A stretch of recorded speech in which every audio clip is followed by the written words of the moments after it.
Well, good evening, everyone. Welcome to Family Matters tonight. Tonight we have Glen Davies with us, and on average, Kiwis are spending 18 hours a week getting their digital fix. Kiwis between 15 and 24 years old are spending a minimum of 6 hours a week accessing the web from their phone. And so tonight we're going to talk to Glen about the dangers of technology, how to fight back.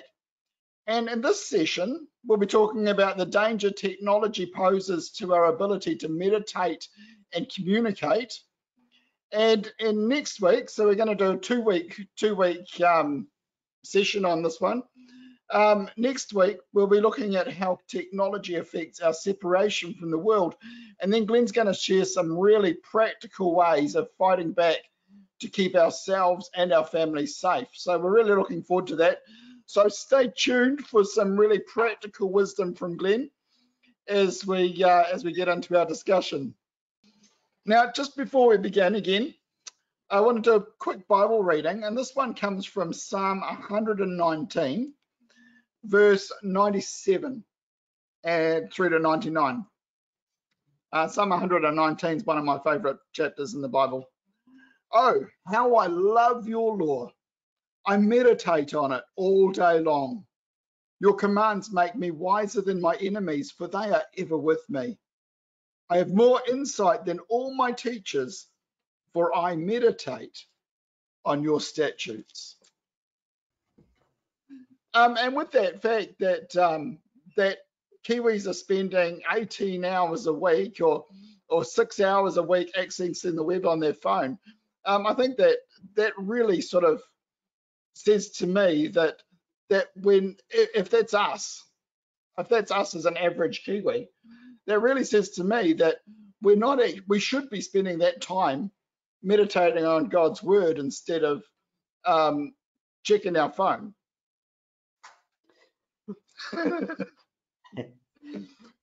Yeah. So, but you're a tech guy, right?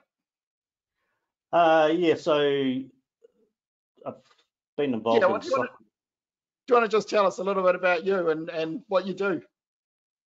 So I've been a software developer for quite a few years. So I spend even more time than that on computers and on the internet. So I spend at least 40 hours a week glued to a computer screen. And yeah, and then probably a lot more of my spare time than I should.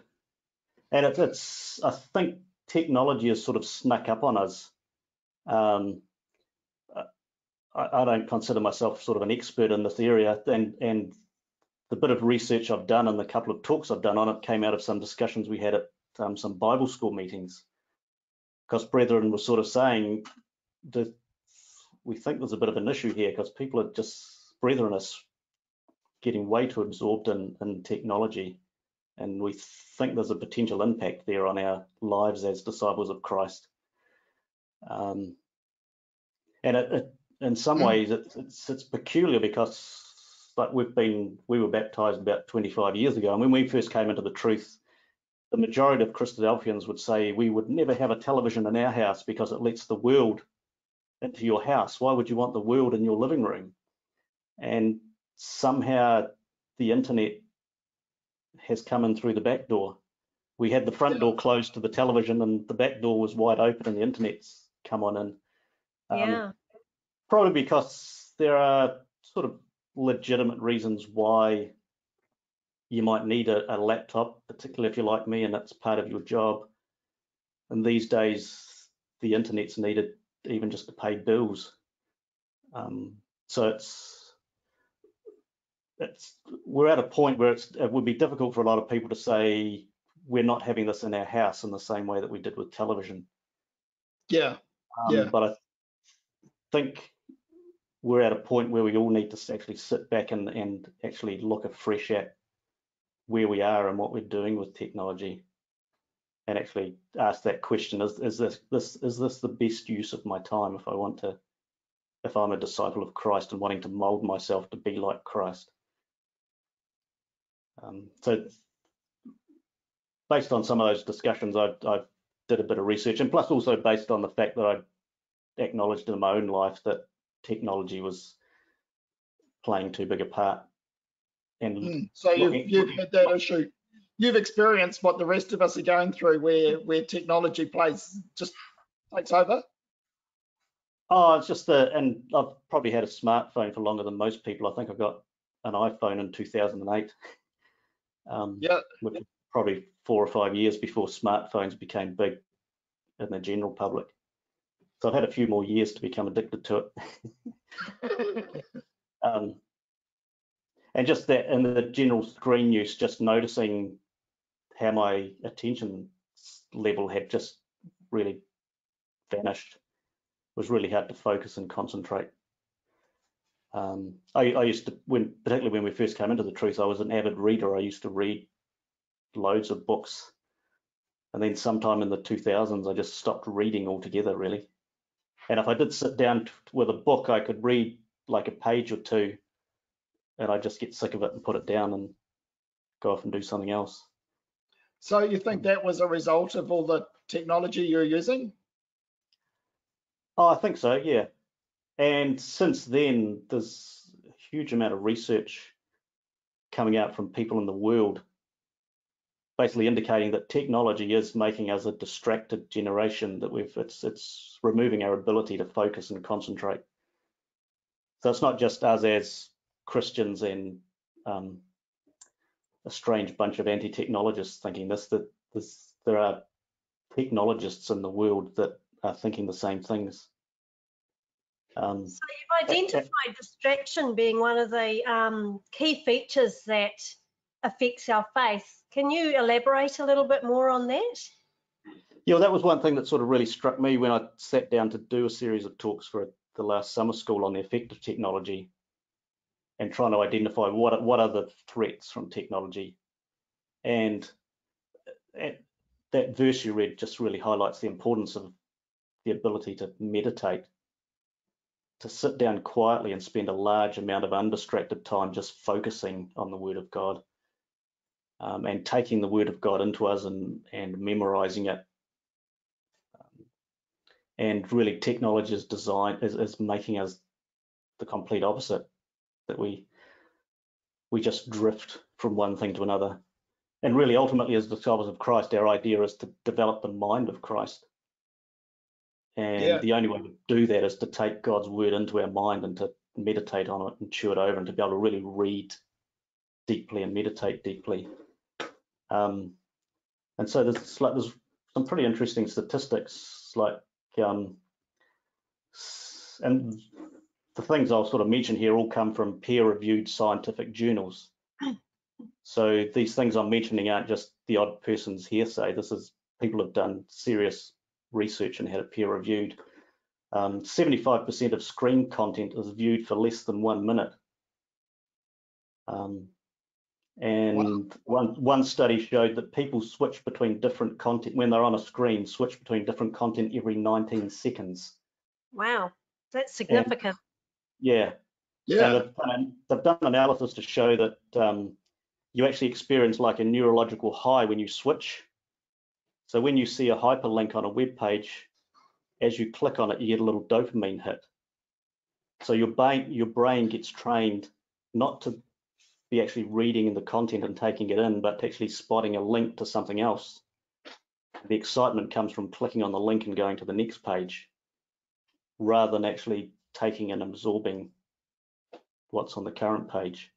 So yeah, the excitement comes from rather than from the absorption of the information, it's coming from the excitement of a journey to who knows where.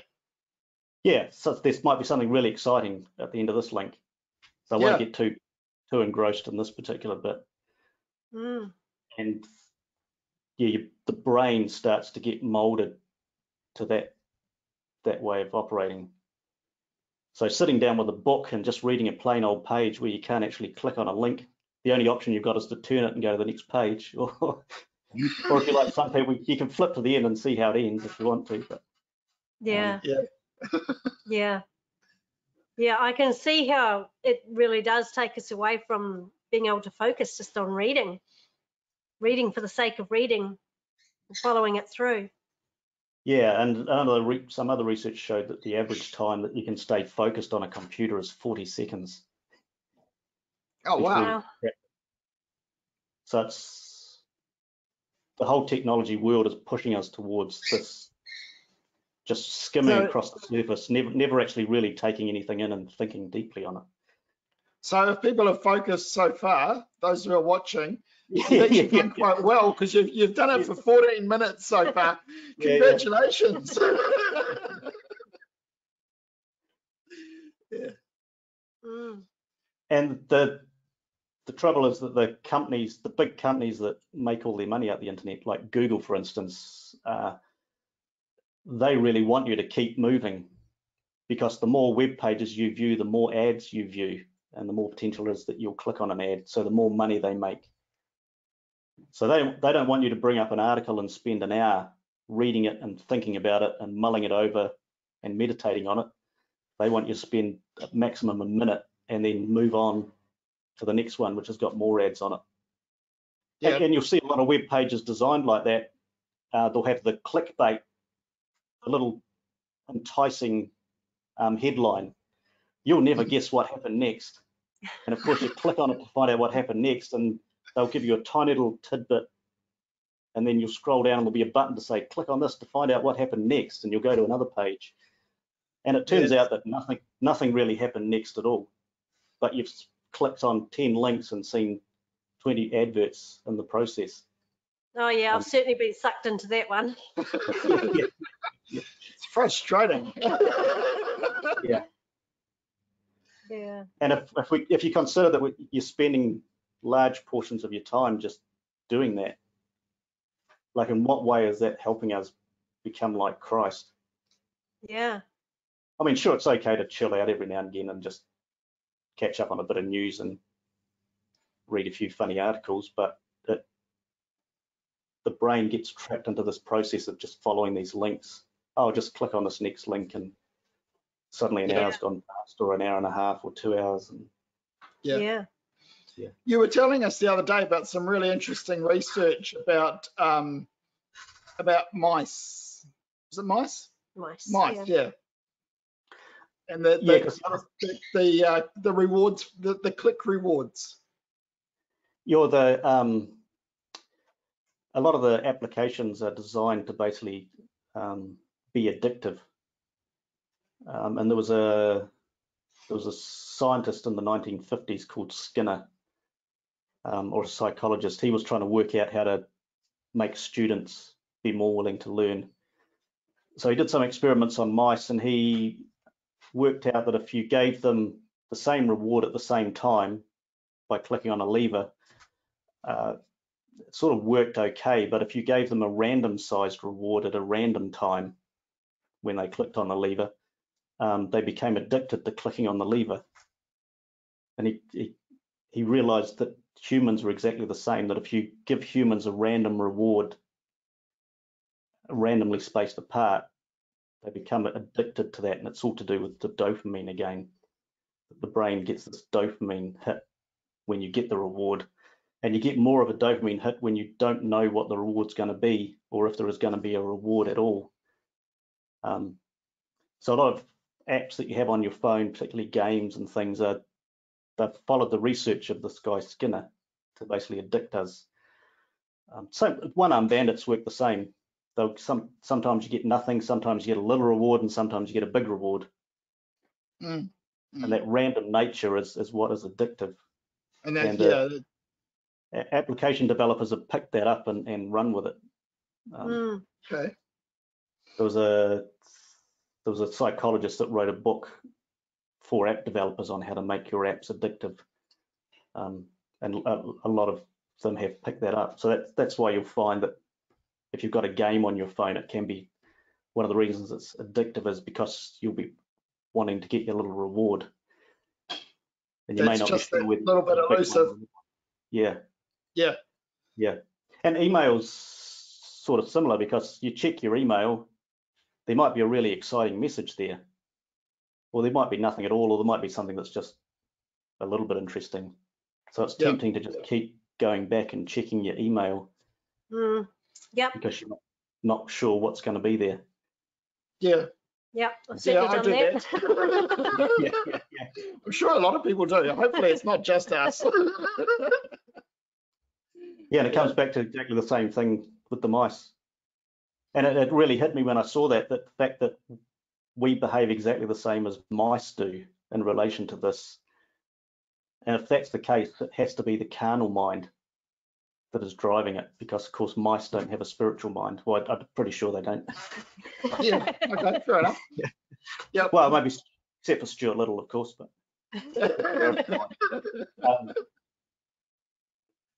so really, if we're being driven by technology to just waste our time doing these things, then it's the carnal mind that's in control. Mm. Whereas the Father's told us we're supposed to have dominion over the carnal mind. So it gives us pause for thought to say, which part of me is driving this behavior? Yeah. So if we're addicted to clicks, and we're desperate to check our emails, or we've got that game on our phone that we're playing with, how would you recommend, or what would you say to regain our minds? How would you recommend to regain our minds for Christ? If we've got this addiction. Well, as far as the phone goes, like one of the key things is seems like you've actually got to leave it out of the room. Because yes, some other research showed that the mere presence of a smartphone, even when it's turned off and face down, drains your attention. So an experimental study of several hundred adults showed that both working memory and ability to solve new problems would drastically reduce when their phones were turned off but present on their desks, as opposed to being in another room.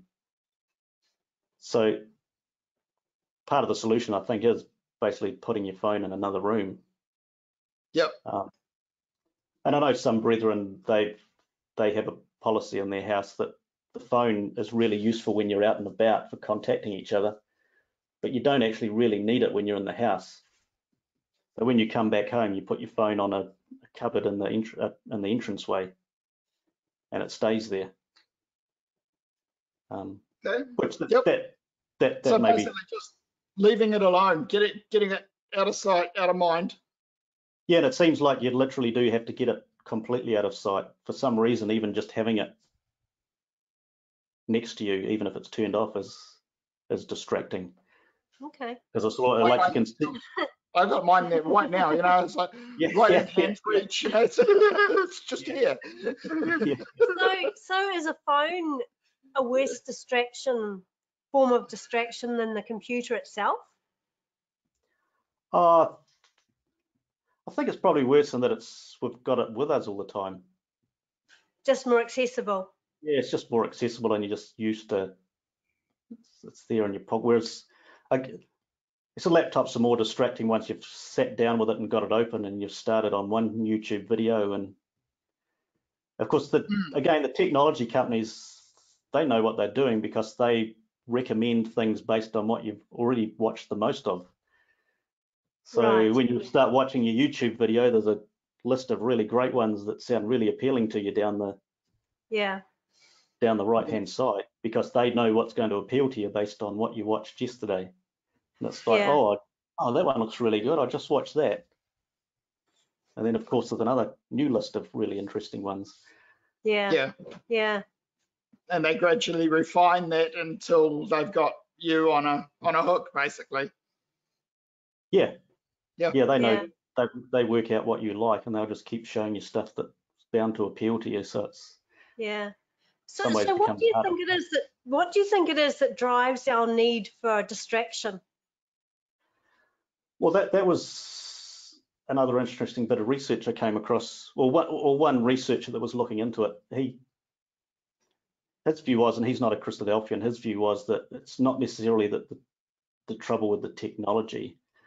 Part of the trouble is that we want to be distracted, and that a lot of cases people have a lot of issues that they're dealing with and struggling with, and technology is really good at numbing the mind from those things. So if you're suffering from severe anxiety, or you've got a there's trouble in your marriage or whatever problem you have, then if you sit down and watch YouTube videos, your mind turns off to those things. Like, it's really good at, as television always has been, it's a great way to turn your brain off. Yeah. I must try and find the research, but I'm sure there's some research which shows there's less brain activity watching TV than there is when you're sleeping. I have heard that. Yeah. So, I mean, YouTube videos are no different. So if you're just watching Netflix or YouTube, then there's no brain activity going on. You've just basically switched off and you're blobbing out,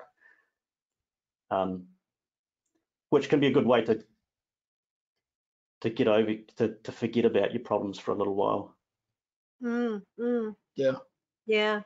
And so the more we do this, does it train our brain even more to want this distraction, so that we find it harder to get deep into reading and meditation?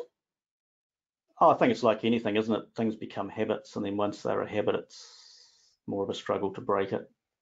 And I think part of the challenge is, like, it's all very well to say, oh, that's right, we need to get this evil out of our house and we're going to cut it off completely and we're going to get rid of it. But then if it is the case that you've been using it to distract you from some issue that you don't want to deal with, then if you cut that off, then if you still don't deal with those issues, then maybe you're going to pick up something else, a bit like the parable of the man that swept his house and then 7 spirits far worse came in. Yeah. We'll find some other form of distraction. Yeah. If we just say, well, I'm going to get rid of technology, but you don't look at the underlying issues of why it was that you were wasting so much time on it, then maybe there might be a worse thing that you take up as a habit. Yeah. So as far as training the brain goes, you mentioned another interesting piece of research about learning the piano. Oh, yeah, that was in relation to how like how things affect our brain, and that the research showed they took 2 different groups of people, and one of them they gave the whole lot basic piano lessons, and then one group they got to actually keep playing on the keyboard, and the other group they got to just imagine that they were playing on the keyboard. And those that just imagined they were playing on the keyboard had the same brain development over a several week period as the people that actually touched the keyboard. So it was just sort of an interesting bit of research to show that basically we become what we think about. Wow. And when you look at scripture, it's quite amazing when it's talking about developing the mind of Christ. It's not some amorphous thing. It's like a physical reshaping of your brain. Which goes to show what you've been saying, where we meditate, we need to meditate on the scripture and use that and have undistracted time to be able to do that. Yeah, and one thing I've got back to doing is actually reading, and it took a little while to get back into it, but actually sitting down and reading books. Because when you read a book, you follow a line of thought from one end to the other. And then your brain plays around with that and works on it. And then you'll read another book and you'll make connections between those books you've read plus the scripture that you've been reading. And that somehow works in your brain. And that's part of meditating, isn't it? It's taking all of those things and thinking about, well, how does that impact me? What does that mean in terms of my life and how I'm living? Yeah. Whereas if we're just on the internet and skimming from one thing to the other, never actually really taking anything in, we've got nothing to chew over. We're not chewing the cud at all, which is the lesson from the clean animals, isn't it? Yeah. I found this really fascinating, what you've been talking about with the whole distraction thing, because it's not something I really thought of to that extent, how much it really impacts us and changes our ability or desire to want to think deeper and read deeper. So that was just really fascinating. I found that Yeah, the thing that I find really interesting is the number of people in the world that are worried about it. Yes. So in general, most people in the world will eat, drink, and be merry. So, like, who cares if you're not developing a brain that can think deeply? But yeah, there's a reasonable amount of concern, and there's some interesting, like some of the CEOs of the big technology companies don't allow technology in their home, and they send their children to schools that don't have technology. Oh wow. Because they know the impact that technology is actually having on us, and they don't want that impact on their children. But they're happy to run billion-dollar companies which take advantage of everybody else's brains. Everyone else. Yeah. So tell us about the second danger to our faith that you've been we chatted about, and that's about communication. Yeah, because I think one of the other key things about being a disciple of Christ is that ability to build each other up in the faith and have empathy and relate to each other and have love one towards another. And some of you will and some of you won't have read online discussion forums with Christadelphians. And that's not unique to Christadelphians, but online discussion very rarely is an uplifting place to go. It seems like it's really easy for people to resort to a character assassination and being really nasty and curt with each other. And I read one book by, a worldly psychologist, and he's done a lot of research which indicates that for some reason, when people communicate online, they become much more aggressive. They lose a lot of their empathy and really resort largely to character assassination rather than having a reason. Building. Yeah. A reasoned discussion. Yeah. Yeah. And it can be a bit sort of faith destroying and a bit soul destroying when you log into an online Christadelphian discussion forum and see the way that brethren are talking to each other, and you sort of think, I can imagine. Yeah. Like, who are we if this is how we can talk to each other? Have we actually got the truth if that's how we relate to each other? But I think it's not necessarily the way people would normally relate to each other. That there's just something about this online context. And there was again the research. Where is it?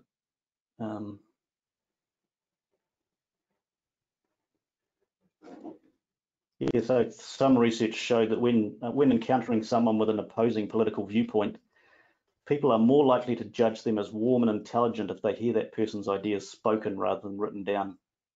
And unfortunately, many social media platforms are currently designed to focus on text, reducing the chance of genuine discussion and debate.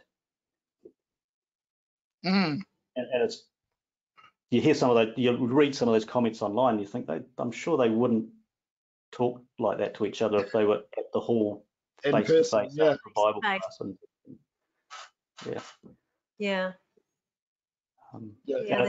and the other thing too with that sort of that written communication is that it's all as we were talking about before, brief, short, to the point, and you don't get the feeling or the emotion or the explanation behind it that you might if you were face to face.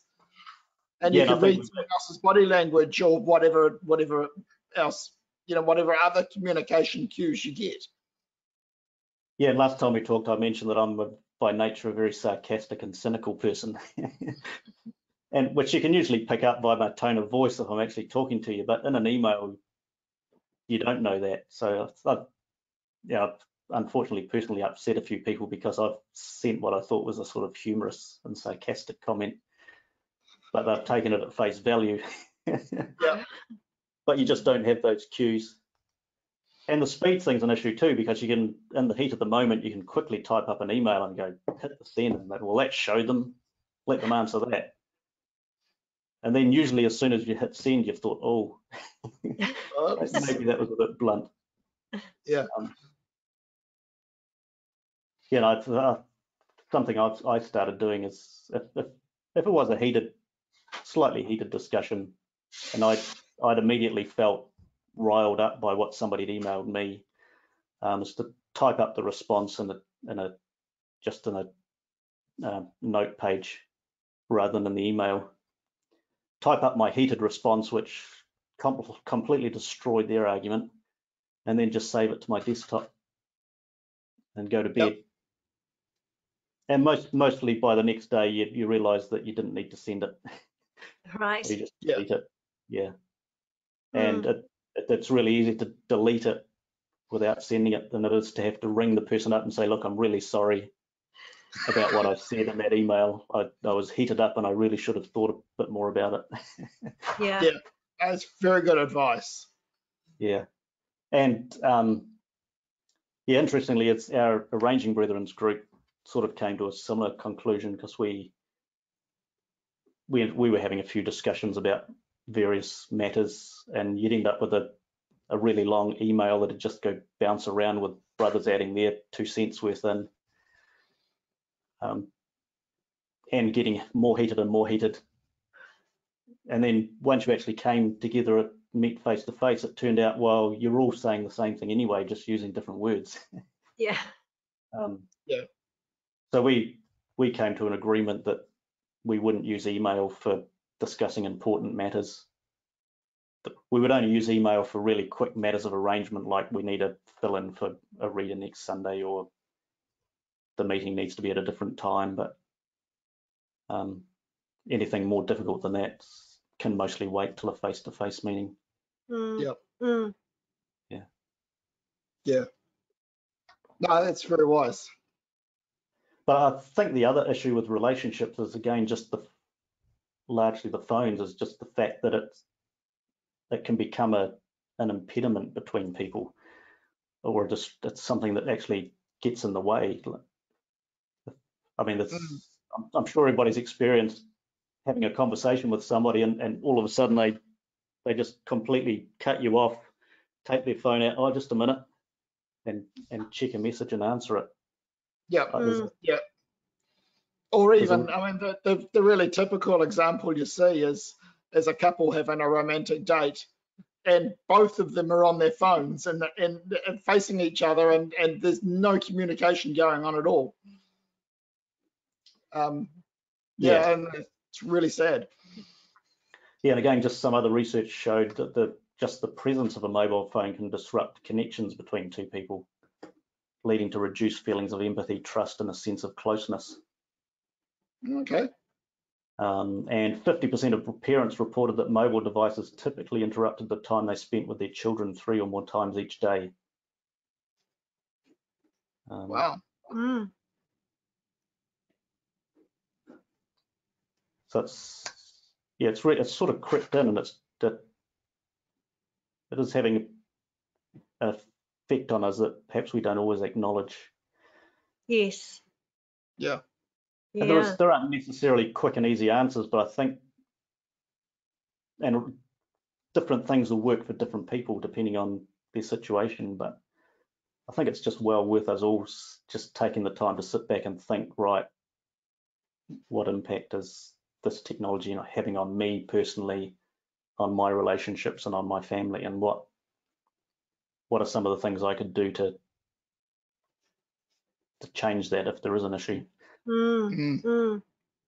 Because it's very significant, and as you've mentioned, it's crept in on us, and often in ways that we've just really got no idea about how it's impacted us. But like the slow boil of the, you put the frog in water and bring it slowly to the boil. You just don't notice it. Yeah, that's quite a good analogy, actually. Yeah, I think, and definitely at those Bible school meetings, that was sort of the view of a lot of people, that we'd dropped the ball in some ways. Yeah. That it's sort of snuck in and it's just become a bigger and bigger part of our lives. And we haven't taken the time to think, actually, is this a good thing or not? Yes. Or if there are some good things about it, how can we segment those and overcome the things that aren't so good? So how do you think we can do that? Where, like, I know there are some good things, and I'm hoping that Family Matters is one of those. You know, I mean, without the internet, without technology, we wouldn't be able to have this sort of discussion with you. We'd be in our ecclesial hall doing it with half a dozen other people, you know, and it'd be a lot smaller and a lot less, you know, we wouldn't have that expertise. So how can we take the good, how can we maximize the good and minimize the bad? You got any thoughts on that? I don't know, I haven't asked you this before. Yeah, So. I mean, and also just adding to what you've said, I mean, the whole COVID lockdown would have been a lot more depressing if we didn't have like GoToMeeting and Zoom. Absolutely. Yeah, so it's, like I said, you could go the hard line and say, right, that's it, we don't need this, and be like the some religious groups that refuse to have any technology whatsoever. But it does become really difficult to pay your bills and do various other things, and even in terms of children and in terms of their education, sometimes it's hard to avoid it completely.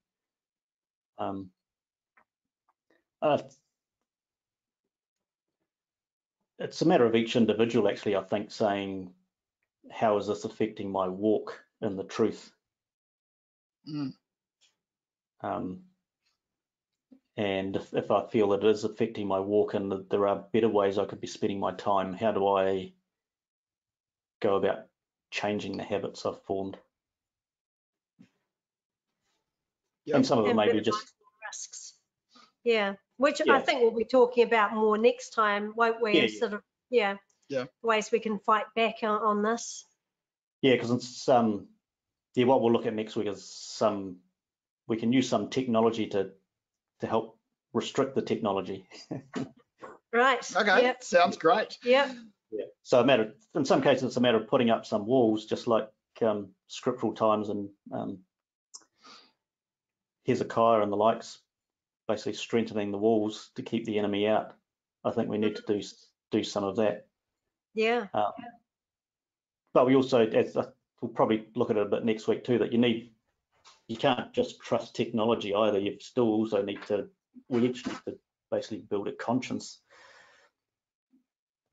Because it's only our conscience that's going to prick us and say, hey, maybe 2.5 hours watching that Netflix movie with some really dubious language and some dubious content, maybe that wasn't the best way to spend 2.5 hours. Yeah. It's only if we're building our conscience and trying to develop our mind like Christ that we'll then start saying, yeah, it filled in 2.5 hours, but I feel really uncomfortable about some of the things I allowed myself to watch. Yeah. It's only that conscience that's going to then prick us to say, well, next time I'm not going to watch a movie like that. Yes. Maybe I'll find a work of the truth that I'll sit down and really make an effort to read, or maybe I'll go for a walk for an hour and think about and pray to the Father while I'm walking. Yeah. No, sounds good. Looking forward to that further discussion. Yeah. Mm. Oh, thank you very much.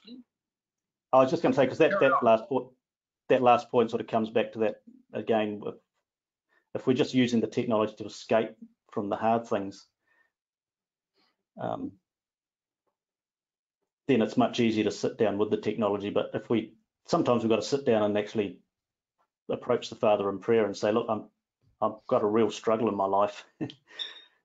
I can't actually cope with these issues. I don't know what to do, and I'm escaping from it by resorting to watching stuff online that just numbs my mind. But I need your help to work out how I can actually confront it. Yeah, and the same too. Yeah, and the same too if we're finding, like, you know, you're picking up a book or even the Bible and trying to do Bible readings, and you've found that you can't focus anymore because you're so used to these 30-40 second clicks. You know, maybe we just, again, like you say, we need to just sit there and pray and say, Lord, help me to focus. Yeah, and some of it's a bit like eating the elephant, isn't it? Sort of one bit at a time. So it's like, rather than trying to sit down and read War and Peace or sit down and read Elpis Israel from front to back, say, well, I'm going to read 2 pages of Elpis Israel. Mm. Yeah. Or maybe just one thinky thing for starters. Yeah, there's an idea. So yeah, maybe starting small sometimes and building up. Yeah, training your mind again in a new way. Yeah. Yeah. Mm. Well, let's hope we can all make an effort to do that. And I know what I'm like. I mean, I find like I sit down and read a book, and I'm like, okay, I've read half a chapter. Is it almost over? And I'm flicking over the pages, like, 3 more pages. Do I carry on or not? You know. Yeah. But yeah, you do find that with a bit of training, it does perk up, and yeah. So it's something I need to work on. So thank you, Glenn. Really appreciate that. I guess it's a bit of retraining our appetites in a way, isn't it? Yeah, it's like all things, the brain's an amazing thing that the Father's blessed us with. With a bit of effort, you can train it to do all sorts of amazing things. Yeah. And in particular, training to be like Christ. Yeah. Yeah. Well, it's just been really fascinating. We've really appreciated the research you've put into it, and the the knowledge and the expertise that you've shared, and just bringing us a bit of awareness. So I think it's something even as not as only as individuals, but I think in our ecclesias we probably need to think about how we can address some of these issues too, I would say. Yeah, and there's the article on Wilderness Voice, which I think, Robert, you were going to email around to people. Yeah. For those of you that haven't read it, that's sort of a summary of most of the things I've been saying. Plus, there's quite a good bibliography at the end, so that if you're interested in the research side of all this, then there's a list of a few books there. I was going to mention that afterwards. So, but you've done that, so that's cool. Yeah, I will put that link up in the chat box during discussion time. So if you're wanting to see that on Glenn's article on Wilderness Voice, that'll go up in the chat time thing, and I'll also email it out to anyone who's receiving Family Matters. So thank you very much again, Glen. We've really appreciated your time today. Looking forward to next week when we'll carry on with the discussion and talk about remaining separate and hearing your advice for what we can do practically in our families, how we can build those walls and remove those temptations that we get from the internet. There is a question on the chat box, but we'll talk about that in discussion time. Just before we finish, just let you know what's coming up. 7th of September, which is next week, because it'll be September next week. Spring, yes. For those of us in the Southern Hemisphere, of course. Technology and Internet Safety Part 2 with Glen. So continuing with what technology does for our separation from the world and talking about some really practical ways of fighting back to keep ourselves and our families safe. So yeah, don't miss that one. It'll be really life-changing. So yeah, don't miss it. September the 14th, we'll have a break. September the 21st, Sharon and I will be talking about burnout, and Darren and Josie Horror will be hosting that one for us. And on the 28th of September, we have a break. And then on the 5th of October, we're going to be talking about Guard Your Heart. And our special guest that week will be Jeff Watson. So looking forward to that one too.